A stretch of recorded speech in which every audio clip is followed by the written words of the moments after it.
എല്ലാവർക്കും പുതിയൊരു എപ്പിസോഡിലേക്ക് സ്വാഗതം. ഇന്ന് ഞാൻ വന്നിട്ടുള്ളത് ഒരു സ്വീറ്റ് റെസിപ്പി ആയിട്ടാണ്. മുന്തിരിങ്ങ കൊണ്ടാണ് ഇത് ഉണ്ടാക്കിയിരിക്കുന്നത്. പക്ഷെ കഴിച്ചു നോക്കിയിട്ടുണ്ടെങ്കിൽ ഇത് മുന്തിരിങ്ങ കൊണ്ട് ഉണ്ടാക്കിയതാണെന്ന് പോലും തിരിച്ചറിയാൻ പറ്റില്ല. പക്ഷെ വളരെ ടേസ്റ്റിയാണ്. കുട്ടികൾക്കൊക്കെ ഇഷ്ടപ്പെടുന്ന തരത്തിലുള്ള ഒരു സൂപ്പർ ടേസ്റ്റി സ്വീറ്റാണ് കേട്ടോ. എല്ലാവരും ഒന്ന് ട്രൈ ചെയ്ത് നോക്കണേ. അപ്പോൾ വീഡിയോയിലേക്ക് പോകുന്നതിന് മുമ്പേ സബ്സ്ക്രൈബ് ചെയ്യാത്ത ആരെങ്കിലും ഉണ്ടെങ്കിൽ ഒന്ന് സബ്സ്ക്രൈബ് ചെയ്ത് സപ്പോർട്ട് ചെയ്യണേ. വീഡിയോ ഇഷ്ടമായിട്ടുണ്ടെങ്കിൽ ലൈക്ക് ചെയ്യാനും മറക്കരുത്. നിങ്ങളുടെ വിലയേറെ അഭിപ്രായങ്ങൾ കമൻറ്റ് ബോക്സിൽ അറിയിക്കുക. വീഡിയോ നിങ്ങളുടെ കൂട്ടുകാർക്കും ഫ്രണ്ട്സിനും റിലേറ്റീവ്സിനും ഒക്കെ ഒന്ന് ഷെയർ ചെയ്ത് നോക്കാനും മറക്കരുത്. അപ്പോൾ നമുക്ക് വീഡിയോയിലേക്ക് പോകാം. അതിനായിട്ട് ഞാൻ ഇവിടെ 1/2 കിലോ മുന്തിരിങ്ങയാണ് എടുത്തിരിക്കുന്നത്. അതിൻ്റെ തണ്ടൊക്കെ കളഞ്ഞിട്ട് മുന്തിരിങ്ങ മാത്രമായിട്ട് എടുത്ത് വെച്ചിട്ടുണ്ട്. ഈ പച്ച മുന്തിരിയാണ് എടുത്തിരിക്കുന്നത്. നിങ്ങൾക്ക് കറുത്ത മുന്തിരി ആണെങ്കിലും ഏത് മുന്തിരിയായാലും ഉപയോഗിക്കാം. ചീത്തയായ മുന്തിരിങ്ങയും ഒക്കെ ഉണ്ടാവും. അപ്പോൾ അതൊക്കെ മാറ്റി നന്നായിട്ടൊന്ന് കഴുകിയെടുത്ത് വൃത്തിയാക്കി കൊണ്ടുവരാം കേട്ടോ. കഴുകി വൃത്തിയാക്കിയ ശേഷം ഞാൻ മുന്തിരിങ്ങ ഇതുപോലെ ഒന്ന് അരിഞ്ഞെടുക്കുന്നുണ്ട്. ഇതാകുമ്പോൾ നമ്മുടെ മിക്സി ജാറിൽ നന്നായിട്ട് അരിഞ്ഞ് കിട്ടും. അതിന് വേണ്ടിയിട്ടാണ് ഇതുപോലെ കുഞ്ഞു കുഞ്ഞ് പീസായിട്ട് അരിഞ്ഞെടുക്കുന്നത്. അതാകുമ്പോൾ മിക്സിയിൽ നന്നായിട്ട് അരിഞ്ഞ് കിട്ടുമല്ലോ, ചെറിയ പീസുകളൊന്നും വരാതിരിക്കും. അതിന് വേണ്ടിയിട്ടാണ്. അപ്പോൾ മുഴുവനും ഞാൻ ഇതുപോലെ അരിഞ്ഞെടുത്ത് വെച്ചിട്ടുണ്ട്. ഇനി നമുക്കിതൊരു മിക്സി ജാറിലേക്ക് ഇട്ട് കൊടുക്കുകയാണ്. നന്നായിട്ടൊന്ന് അരച്ചെടുക്കണം. ഒട്ടും വെള്ളം ചേർക്കുന്നില്ല. ഈ മുന്തിരിങ്ങയിലുള്ള വെള്ളത്തിൽ തന്നെയാണ് ഞാനിത് അരച്ചെടുക്കാനായിട്ട് പോകുന്നത്. അപ്പോൾ നമുക്കിതൊന്ന് അരച്ചെടുത്തിട്ട് വരാം. ഇപ്പോൾ ഇത് നന്നായിട്ട് അരഞ്ഞിട്ടുണ്ട്. ഇനി നമുക്കിതൊരു അരിപ്പ വെച്ചിട്ട് അരിച്ചെടുക്കാം. ഏതെങ്കിലും ചെറിയൊരു കഷ്ണമെങ്കിലും അരയാതെയൊക്കെ ഉണ്ടെങ്കിൽ അതൊക്കെ ഒന്ന് മാറ്റാൻ വേണ്ടിയിട്ട് നമുക്കിതുപോലെ ഒരു അരിപ്പ വെച്ച് അരിച്ചെടുക്കാം. ഇതിപ്പോൾ കംപ്ലീറ്റ് ആയിട്ട് നന്നായിട്ട് അരഞ്ഞിട്ടുണ്ട് കേട്ടോ. പിന്നെ ഇതിൻ്റെ ചെറുതായിട്ടുള്ള ഒരു തരിതരിപ്പൊക്കെ മാറ്റി നമുക്ക് അതിൻ്റെ ജ്യൂസ് മാത്രമായിട്ട് എടുക്കാം. അപ്പോൾ ഞാനിത് അരിച്ചെടുത്തിട്ടുണ്ട്. ഒട്ടും തരികളൊന്നും ഇതിൻ്റെ അകത്ത് ഉണ്ടാവില്ല. ഇനി ഞാനിത് ഫ്ലെയിം ഓണാക്കി ഒന്ന് തിളപ്പിച്ചെടുക്കാനായിട്ട് പോവുകയാണ്. നന്നായിട്ട് തിളപ്പിച്ച് ഒന്ന് കുറുകി വരണം.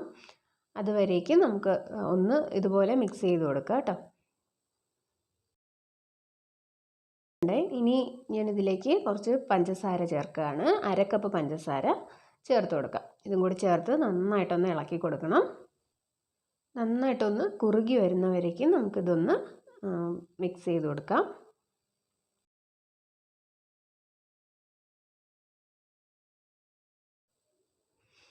ഇപ്പോൾ നമ്മുടെ ജ്യൂസ് നന്നായിട്ട് തിളച്ച് തുടങ്ങിയിട്ടുണ്ട്. അപ്പോൾ അതവിടെ തിളയ്ക്കുന്ന നേരത്തിന് നമുക്ക് മറ്റൊരു കാര്യം ചെയ്യാനുണ്ട്. കോൺഫ്ലവർ ഒന്ന് കലക്കിയെടുക്കണം. അതിന് ഞാൻ ഇവിടെ ഒരു 5 ടേബിൾ സ്പൂൺ കോൺഫ്ലവർ എടുക്കുന്നുണ്ട്. അപ്പോൾ ഇനി കോൺഫ്ലവറിലേക്ക് കുറച്ച് വെള്ളം ഒഴിച്ച് 1/2 കപ്പ് വെള്ളമാണ് ഒഴിച്ചിരിക്കുന്നത്. വെള്ളവും കൂടി ഒഴിച്ച് നന്നായിട്ട് ഒട്ടും കട്ടകളൊന്നും ഇല്ലാതെ നന്നായിട്ടൊന്ന് മിക്സ് ചെയ്തെടുക്കാം. ഇതുപോലത്തെ ഒരു ഫോർക്ക് വെച്ചിട്ടാണ് കലക്കിയെടുക്കുന്നത്. അതാകുമ്പോൾ കട്ടകളൊന്നും ഇല്ലാണ്ട് നമുക്ക് കിട്ടും. ഇതാ കണ്ടില്ലേ, ഒട്ടും തരികൾ അതിൽ വന്നിട്ടില്ല. നന്നായിട്ട് തന്നെ മിക്സായി കിട്ടിയിട്ടുണ്ട്. ഇതിനി നമുക്കൊന്ന് മാറ്റി വയ്ക്കാം. ഇവിടെ നമ്മുടെ മുന്തിരിങ്ങ ജ്യൂസ് നന്നായിട്ട് തിളച്ചൊന്ന് കുറുകി വന്നിട്ടുണ്ട്. അപ്പോൾ ഞാനൊന്ന് ഇളക്കി കൊടുക്കുകയാണ്. നന്നായിട്ടൊന്ന് കുറുകി വരണം. അതുവരേക്കുമാണ് ഇളക്കി കൊടുക്കേണ്ടത്. ഇപ്പോൾ കണ്ടില്ലേ, നന്നായിട്ട് കുറുകി വന്നിട്ടുണ്ട്. കുറച്ചുകൂടി ഒന്ന് കുറുകാനുണ്ട്. അതുവരേക്കും ഞാൻ ഇതുപോലെ ഇളക്കി കൊടുക്കുകയാണ്. ഇപ്പോൾ നന്നായിട്ട് കുറുകി വന്നിട്ടുണ്ട്. ആ സമയത്ത് ഞാൻ കോൺഫ്ലവർ മിക്സ് നേരത്തെ കലക്കി വെച്ചിരുന്നത് അതുകൂടി ചേർത്ത് നന്നായിട്ട് മിക്സ് ചെയ്യുന്നു.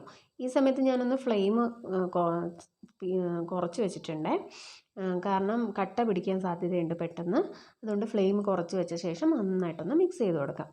ഒട്ടും കട്ടകൾ പിടിക്കാണ്ട് മിക്സ് ചെയ്ത് കൊടുത്തുകൊണ്ട് തന്നെ ഇരിക്കുക. ഇല്ലെന്നുണ്ടെങ്കിൽ കോൺഫ്ലവർ ചിലപ്പോൾ കട്ട പിടിക്കാൻ സാധ്യതയുണ്ട്. ഇപ്പോൾ കണ്ടില്ലേ, നന്നായിട്ട് തന്നെ മിക്സ് ആയിട്ടുണ്ട്. ഇതുപോലെയാണ് നമുക്ക് വേണ്ടത്. അപ്പോൾ ഇതിനി നമുക്ക് നന്നായിട്ടൊന്ന് കുറുക്കിയെടുക്കണം. അതുവരേക്കും നമുക്കൊന്ന് മിക്സ് ചെയ്തുകൊണ്ട് തന്നെ ഇരിക്കുക. ഒട്ടും കൈ എടുക്കാണ്ട് തന്നെ മിക്സ് ചെയ്തുകൊണ്ടിരിക്കണം കേട്ടോ. ഇല്ലാന്നുണ്ടെങ്കിൽ കട്ട പിടിച്ച് പോകാൻ സാധ്യതയുണ്ട്. അപ്പോൾ ഇതൊന്ന് കുറുകി വരുന്നവരേക്കും നമുക്കിതുപോലെ മിക്സ് ചെയ്തുകൊണ്ട് തന്നെ ഇരിക്കാം. ഇപ്പോൾ നന്നായിട്ട് കുറുകി വന്നിട്ടുണ്ട്. ഈ ഒരു പരുവത്തിനാണ് നമുക്ക് വേണ്ടത്. അപ്പോൾ ഇതായിട്ടുണ്ട്. ഫ്ലെയിമൊക്കെ ഓഫ് ചെയ്യാണ്. ഞാൻ ഇതുപോലെ ഒരു ഗ്ലാസ്സാണ് എടുത്തിരിക്കുന്നത്. ഇനി ഇതിലേക്ക് നമുക്കൊന്ന് ബട്ടറോ നെയ്യോ എന്തെങ്കിലും ഒന്ന് തേച്ച് കൊടുക്കാം. നിങ്ങളുടെ കയ്യിൽ സാധാരണ ഗ്ലാസ് ആണുള്ളതെങ്കിൽ അതും മതി. ഞാൻ ഈ ഒരു ഷേപ്പിന് കിട്ടാൻ വേണ്ടിയിട്ടാണ് ഇതുപോലത്തെ ഗ്ലാസ് എടുത്തിരിക്കുന്നത്. നിങ്ങൾക്ക് സാധാരണ സ്റ്റീൽ ഗ്ലാസ്സോ അല്ലെങ്കിൽ ചെറിയ ചായ കുടിക്കുന്ന ഗ്ലാസ് ആയാലും ഏത് തരത്തിലുള്ള ഗ്ലാസ് ആയാലും നിങ്ങൾക്ക് ഉപയോഗിക്കാം. അപ്പോൾ ഞാൻ ഇതിലേക്ക് ഓയിലാണ് ഗ്രീസ് ചെയ്ത് കൊടുത്തിരിക്കുന്നത്. ഇനി ഇതിലേക്ക് നമുക്ക് നേരത്തെ എടുത്തു വച്ചിരിക്കുന്ന ബാറ്റർ ഇതിലേക്ക് ഒഴിച്ചു കൊടുക്കാം. ചൂടോടെ തന്നെയാണ് ഒഴിച്ചു കൊടുക്കുന്നത്. കംപ്ലീറ്റ് ആയിട്ട് ഇപ്പോൾ ഒഴിച്ചിട്ടുണ്ട്. ഇനി ഇത് നമുക്ക് ഒന്ന് തണുക്കാനായിട്ട് വയ്ക്കാം. തണുത്ത ശേഷം നമുക്ക് ഫ്രിഡ്ജിലേക്ക് വെച്ച് ഒന്ന് സെറ്റ് ചെയ്തെടുക്കാം. ആ നേരത്തിന് ഞാൻ കുറച്ച് തേങ്ങ ചിരകിയിട്ടുണ്ടായിരുന്നു. ഈ തേങ്ങ ഞാൻ മിക്സി ജാറിലേക്കിട്ട് ഒന്ന് അരച്ചെടുക്കുകയാണ്. ഒന്ന് പൊടിച്ചെടുത്താൽ മതി, അരച്ചെടുക്കേണ്ട ആവശ്യമില്ല. എല്ലാ തരികളും ഒരേ വലുപ്പത്തിന് വരാൻ വേണ്ടിയിട്ടാണ് ഇതുപോലെ പൊടിച്ചെടുക്കുന്നത്. ഇപ്പോൾ ഇതാ ഞാൻ പൊരിച്ചെടുത്തിട്ടുണ്ട്. ഇനി ഞാൻ ഇതൊരു പാനിലേക്കിട്ട് ഒന്ന് ഇതിൻ്റെ ഒരു ഈർപ്പം ഒന്ന് കളഞ്ഞെടുക്കുകയാണ്. നിങ്ങളുടെ കയ്യിൽ നിങ്ങൾക്ക് ഡെസിക്കേറ്റഡ് കോക്കനട്ട് വാങ്ങാൻ കിട്ടുമെങ്കിൽ അത് ഉപയോഗിക്കാം. ഇല്ല എന്നുണ്ടെങ്കിൽ ഇതുപോലെ ചെയ്തെടുത്താൽ മതിയാവും.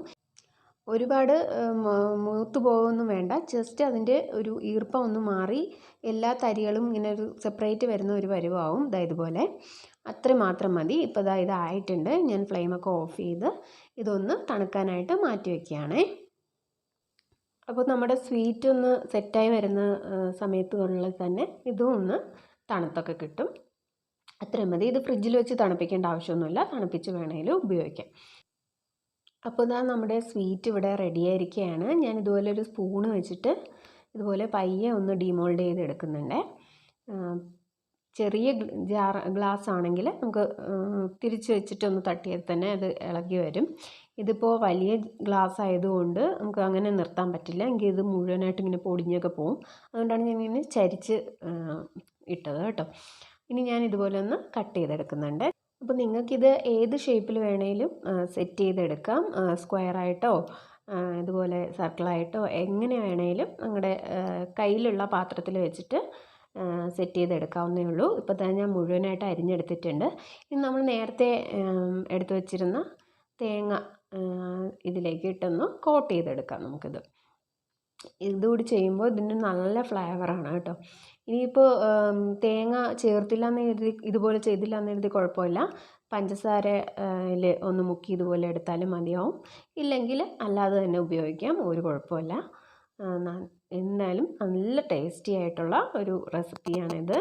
എല്ലാവരും വീട്ടിൽ ട്രൈ ചെയ്ത് നോക്കാം. കുട്ടികൾക്കും എല്ലാവർക്കും ഒരുപോലെ ഇഷ്ടപ്പെടുന്ന ഒരു സ്വീറ്റ് കൂടിയാണ്. അപ്പോൾ ട്രൈ ചെയ്യാൻ മറക്കരുത്. നല്ലൊരു ജെല്ലി ടൈപ്പായിട്ടാണ് ഇരിക്കുന്നത് കേട്ടോ. അതുകൊണ്ട് തന്നെ കുട്ടികൾക്കൊക്കെ വലിയ ഇഷ്ടമാവും. ഇപ്പോൾ സ്കൂളൊക്കെ അടച്ചിരിക്കുന്ന സമയമാണല്ലോ. കുട്ടികൾക്കൊക്കെ വെറൈറ്റി ആയിട്ട് ഉണ്ടാക്കി കൊടുക്കാനും പറ്റിയ ഒരു റെസിപ്പി കൂടിയാണ്. അതുപോലെ തന്നെ വീട്ടിൽ വിരുന്നുകാർ വരുമ്പോഴോ എന്തെങ്കിലും വെറൈറ്റി ആയിട്ട് ചെയ്യണമെന്ന് ആഗ്രഹിക്കുകയാണെങ്കിൽ ഇതൊന്ന് ട്രൈ ചെയ്ത് നോക്കാം. മുന്തിരിങ്ങ ചേർത്തു എന്ന് ഒന്നും അറിയാനേ പറ്റില്ല കേട്ടോ. ഇതിൽ അത്രയ്ക്ക് ഇതിൻ്റെ ടേസ്റ്റ് ഒരിക്കലും മുന്തിരിങ്ങയുടെ ഒരു ടേസ്റ്റ് ഇല്ല. ഇനി ചെറിയ പുളിപ്പുള്ള മുന്തിരിങ്ങയാണ് ഉപയോഗിക്കുന്നതെങ്കിൽ ആ ഒരു ചെറിയൊരു പുളിപ്പ് കൂടി ഇതിൻ്റെ അകത്തുണ്ടാവും കേട്ടോ. അത്രയേ ഉള്ളൂ. വളരെ ടേസ്റ്റിയാണ്. എല്ലാവരും ട്രൈ ചെയ്ത് നോക്കാം. എന്നിട്ട് അഭിപ്രായങ്ങൾ കമൻറ്റിൽ അറിയിക്കുക കേട്ടോ, എങ്ങനെ ഉണ്ടായിരുന്നു എന്ന്. അതുപോലെ സബ്സ്ക്രൈബ് ചെയ്യാത്ത ആരെങ്കിലും ഉണ്ടെങ്കിൽ ഒന്ന് സബ്സ്ക്രൈബ് ചെയ്തുകൂടി സപ്പോർട്ട് ചെയ്യണേ. നിങ്ങളുടെ ഫ്രണ്ട്സിനും ഫാമിലിക്കും എല്ലാവർക്കും ഒന്ന് ഷെയർ ചെയ്തുകൂടി കൊടുക്കുക. വീഡിയോ ഇഷ്ടമായിട്ടുണ്ടെങ്കിൽ ലൈക്ക് ചെയ്യാനും മറക്കരുത്. അപ്പോൾ അടുത്തൊരു വീഡിയോ ആയിട്ട് ഉടനെ തന്നെ വരാം. അതുവരേക്കും താങ്ക് യു ഫോർ വാച്ചിങ്.